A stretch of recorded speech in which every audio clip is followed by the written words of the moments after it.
There's a guy named Nisargadatta from India.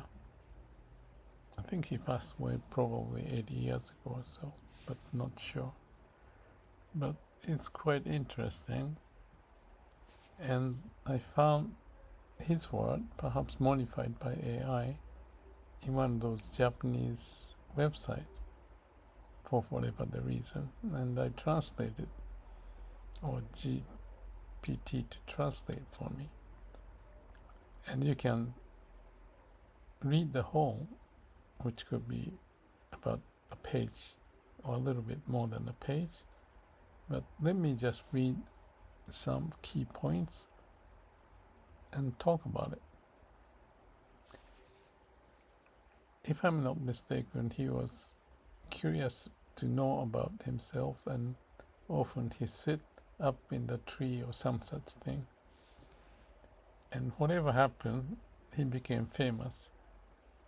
And this is the story that I think AI may have combined various stories into one.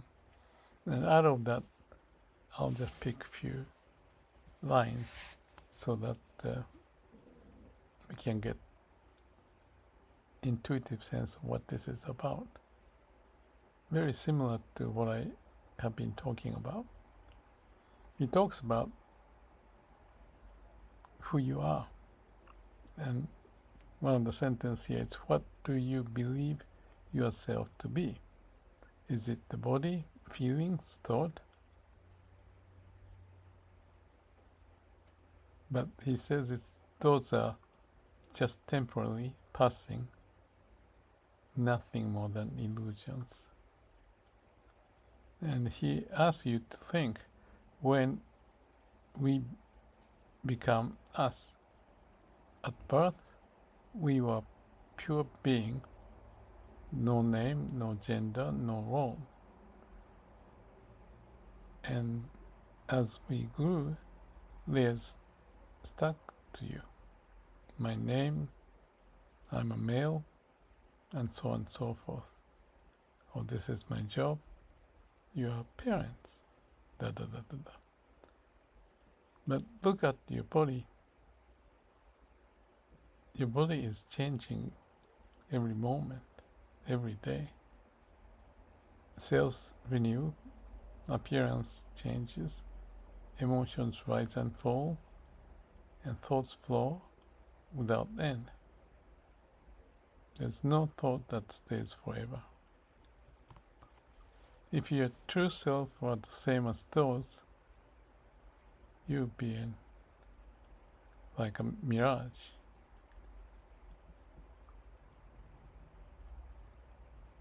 And look at outside, the world. The world is merely a projection of our own mind. Filled with joy, we see a radiant world, clouded by grief. The same world looks gray. The world changes with your inner state, which means your mind is creating it. So everything in the world changes. So what is that unchanging and eternal? That must be the truth. All that changes is illusion. So how do you break free from this illusion? Just sit quietly, close your eyes. Don't force thoughts away, just watch them pass. When emotions arise, don't cling, just watch. Set aside thoughts, emotions, even the body, and focus on the simple sense of I am. But forget name, age, occupation. This feeling of I am is your essence. When you rest in pure existence, I would call empty-minded. and that's untouched and unaffected, whereas your mind is always thinking, regretting the past, fearing the future, judging others, blaming yourself, but you're not those thoughts. Whenever anything is experienced, something knows it. Who is that knower? That knowing itself is your real self, ever-present consciousness. Seeing through illusion brings release from suffering. Until you see illusion as illusion, you cannot escape the fear and sorrow it breeds.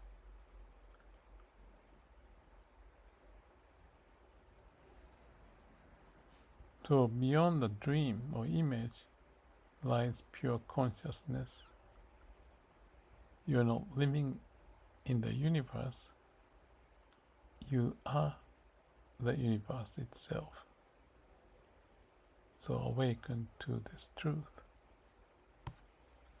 So that's his message. And my take is, who we think we are is fake. There's no substance. It's empty or transparent, or maybe called as nothingness. Yet in nothingness is this universe. When we realize we are but nothingness, we are the universe. Or I call that state as my eternal home.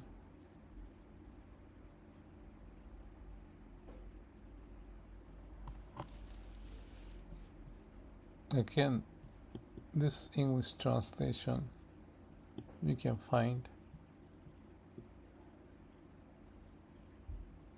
if you check my description.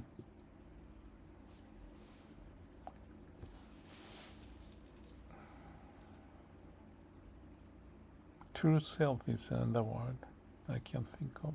Some people use it when you realize that what's in your mind is fake.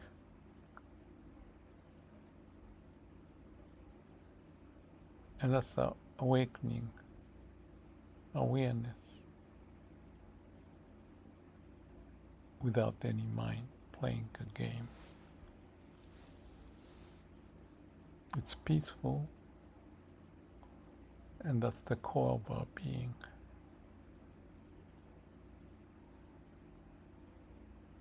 Daisetsu Suzuki said, if you have a mind that is peaceful, that's what it is. In Nisargadatta's word, that's the true self, or I am.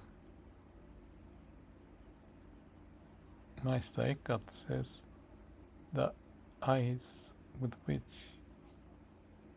I see God is the same eyes that God sees me. Here, eyes like absorbed by the God as God sees me. When the eye is emptied out, you're connected to the God, or you become the universe.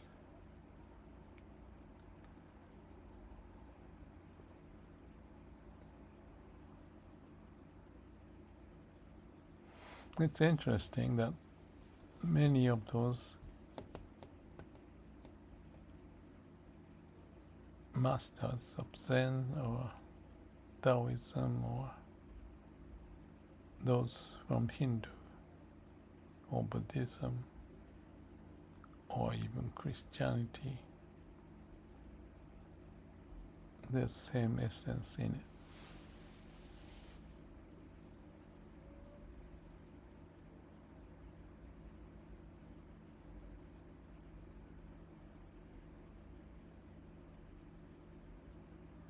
And when you have that sense, you feel you arrived at your eternal home. But I lose that. And when I notice that I lost it, then I can come back. When you see the thoughts flying around, you're almost there, unless you get tangled up with a thought and start to dig into it. But let the thought pass by.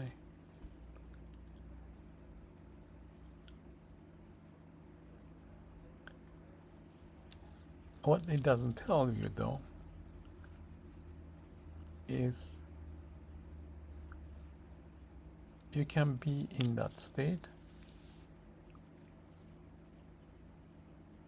That's where Daisetsu says, instead of going back into that absolute state of peace or eternal home, just come back and do the work. That's Bodhisattva Mahayana idea. So you still have pain. But knowing the pain, you can relate to people who have pain. And possibly you work on it toward may all beings be happy.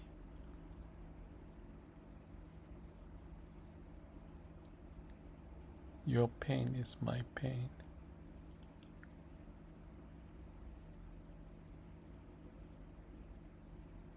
That's tough.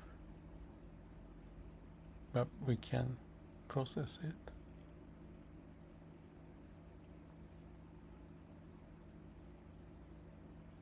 Why not? I have a little doubt here and there, but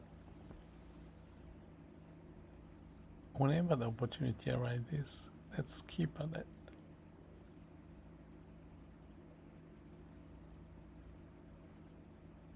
May all beings be happy.